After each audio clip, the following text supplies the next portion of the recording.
All right, we are back. You were listening to Millennial Talk 2.0 on WCEG Talk Radio. Don't forget that you can like us on Facebook and follow us on Twitter and Instagram. The handle is WCEG_talk_radio. And if you are liking what we're talking about and you want to talk with us and join our conversation, you can call us at 678-619-1402. We are still here with Ricardo D. Rice, the author of Calculated Conflict, the host of The Leadership Blend, which is a radio show and a talk show on the Now Network. But now we're going to get more into the radio show. So you already told us about how your radio show came about and how it just kind of happened sporadically. But how long have you been at IBNX now?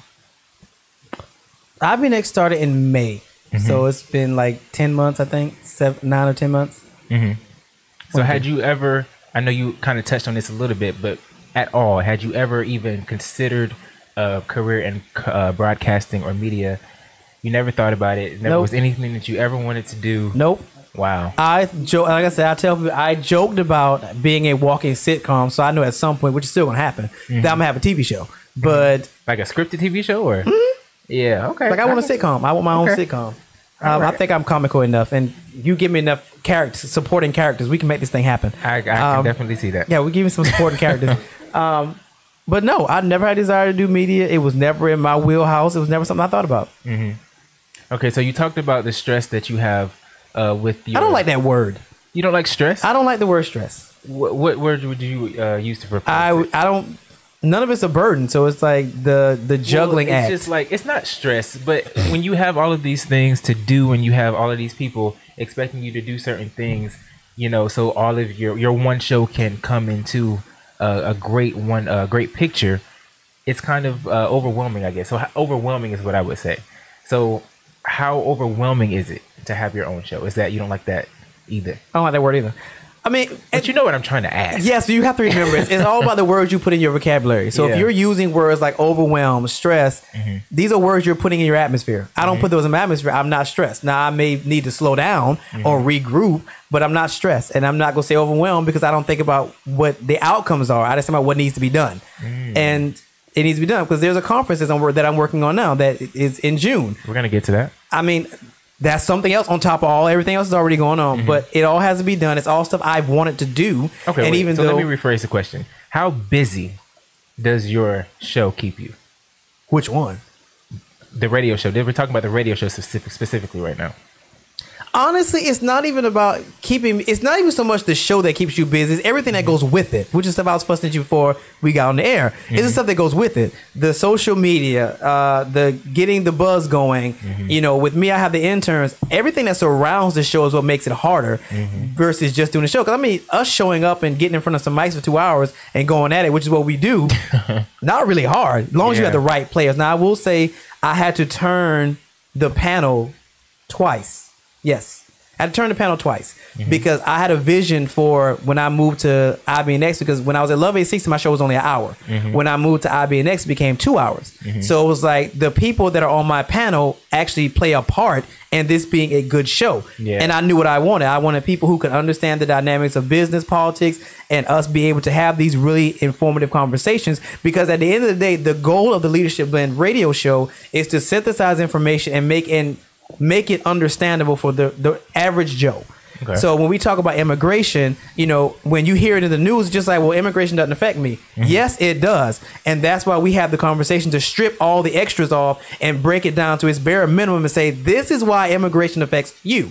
So when we're done with their broadcast, I expect to, when I'm out and about, people go, oh my God, I watched the show and I didn't think about that, or I did not know that. I had to go do X, Y, Z. That's the kind of stuff I want to hear when it comes to the radio show. So getting into who the people, your correspondents, because even though you will and you don't do it necessarily alone. And if you don't know at this point, I'm an intern at IBNX for the Leadership Blend, and I am one of the correspondents on his show. But there are three main correspondents. There's you, and there's Double R, and there's Simone Sharif. I fire Double R every week. I swear I fire him every week. We all have a strange relationship. He's strange. It's not me, it's him. He's strange. So with Simone and Double R, how did you? Let's start with Simone. I love Simone. How did you meet Simone? Most people do. And what made you want to ask her to be a part of the Leadership Blend? Honestly, Simone's resume caught my attention because I was looking for. Initially, it was supposed to be a politics analyst, a business analyst, and an entertainment analyst. Entertainment, as you know, I don't really get into because everybody does entertainment. So I really don't touch entertainment unless I don't have some fun. When I saw Simone's resume, I was like, yes. It was just a matter of meeting her to see if she could carry being behind the mic, because you having a great resume may not translate well when you get in front of a mic. Yeah. Simone came in and she does it so effortlessly. Like when I was so intimidated when I first came on. The reality is I'm intimidated a lot of times by Simone, but it's my show, so I'm not going to take down. Yeah. But because Simone loves politics and she's in school for politics. So she loves it. It's what she does. I think she lobbied for a while. So she really understands the dynamics of politics, which was perfect because I was like, I need somebody. I have a general overview of it because of undergrad, but that was more theory. It's not everyday practice. Simone is everyday practicing politics. So it's her world. It's what she does well. And she articulates it well. But she also has a sense of humor, so we can go back and forth and talk trash and all that good stuff. She's great. So Simone is a godsend. Shouts out to Simone. Like, I don't have to worry as much. And that's another thing. You have to make sure if you're going to do other ventures that you have people in place that can carry what you've already established. I can leave the show now and I don't have to worry about you, Simone, or Double R carrying it. Until I can do that, I'm not walking away from anything. But now that I have you guys, I don't have to worry about it as much, especially if Simone is there. Double R, I can give or take. Because he gets on my last good nerve. I've never seen Double R in the head chair. I think he's not going in the head chair, and he knows exactly why. What is my thing? Consistency. He's got to the point where he can't be consistent. He's great at what he does, but we have this fight all the time. You're not consistent, so you're not getting the chair. You and Simone have been consistently showing up, consistently growing, and show that this is a passion that y'all have. Even with you, because I know when you came in, it wasn't something. My show is not for everybody. Let me just say. My background is entertainment. You found me and Renita on YouTube, but we were doing strictly entertainment. We came here, we did interviews along with entertainment. I went to the Leadership Blend, and all they were talking about was topics that people talk about on CNN. And I wasn't lost, but I was just really intimidated. It's like, I don't want to speak on this because I'm not all of that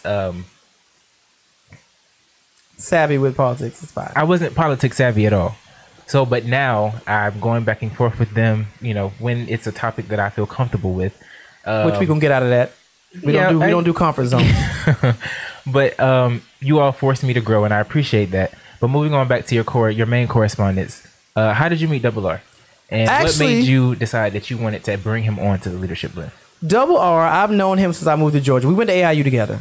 He was a media major, and I think I was taking people for the choir or whatever, and he can't sing. But I think we ended up we couldn't have had a class together. He was in undergrad, I was in a master's program, so we didn't have class together.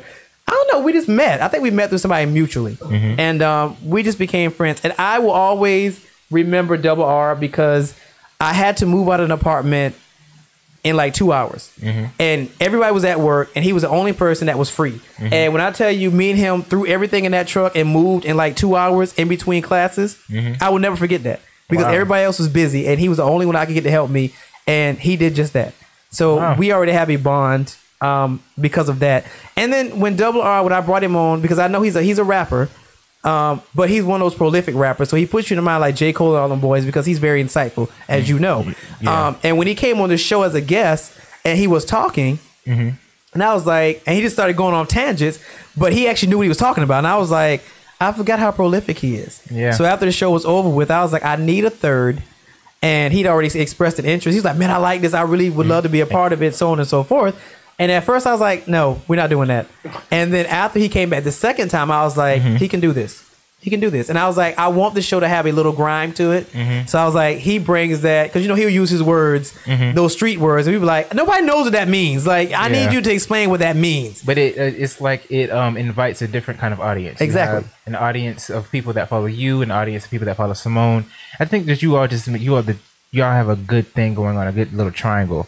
And it's great that you guys opened the door and allowed other people to come in, because if I was the three of you, honestly, I was like, we got enough. The three of us got a good thing going. Y'all can watch from out there. That's what I would do. Well, but remember the goal, though. The goal is at some point, everybody gets their own show. Simone will have her own show. Double R's working his own show. I won't be there. So somebody has to continue on the Leadership Blend. So that's why I've got to cycle folks in and get them to a place that they understand what this show is about, understand what the objectives are. So in my absence, it can run. Because I honestly had no intention of letting anybody take my chair. Well, what happened? Why did one day you just sporadically say, Kyle, you're in my chair? Why? Well, it's a testament to you. I mean, it's again, I have to remind myself of what the objective is. Your life cannot get easier until you can shed some stuff off your plate. So I was like, if you're saying that you want this, especially when TV starts, I was like, you can't be here every day. Yeah. So as that gets bigger, somebody's gonna have to take over the show, and they can't just do it from a correspondent seat. Somebody has to be able to moderate and sit in the main chair. So I was like, okay, I let Simone do it. She does fine, of course. And then I was like, okay, well, Simone is eventually gonna get her own show. Somebody else has to be able to do it if neither one of us can be here. You were the next candidate. Okay. But I had to be comfortable enough that you understand, you know, what we're doing and be able to sit there. And in the beginning, you were not. No. Now you can do it. And like I said, you did I'm getting there. I'm honestly, I don't think I'm there yet, but I'm better than I was the first time. You're leaps and bounds from when I got you. That's a good thing. So, are we safe to go to another break quickly before because when we come back, we're going to play a game. I'm going to play a game with you called Leader or Loser. So, as long as you're not calling names, because you know I have no problem standing in my truth and calling people losers. But I don't want to do that. No, because that's me. That's me. I'm going to explain the rules to the game. It's not really a game. It's more of an activity, but it's very interactive. So when we come back, we're going to play a game with Ricardo D. Wrice called Leaders and Losers. This is Millennial Talk 2.0. I'm Kyle Andrew. We'll be right back.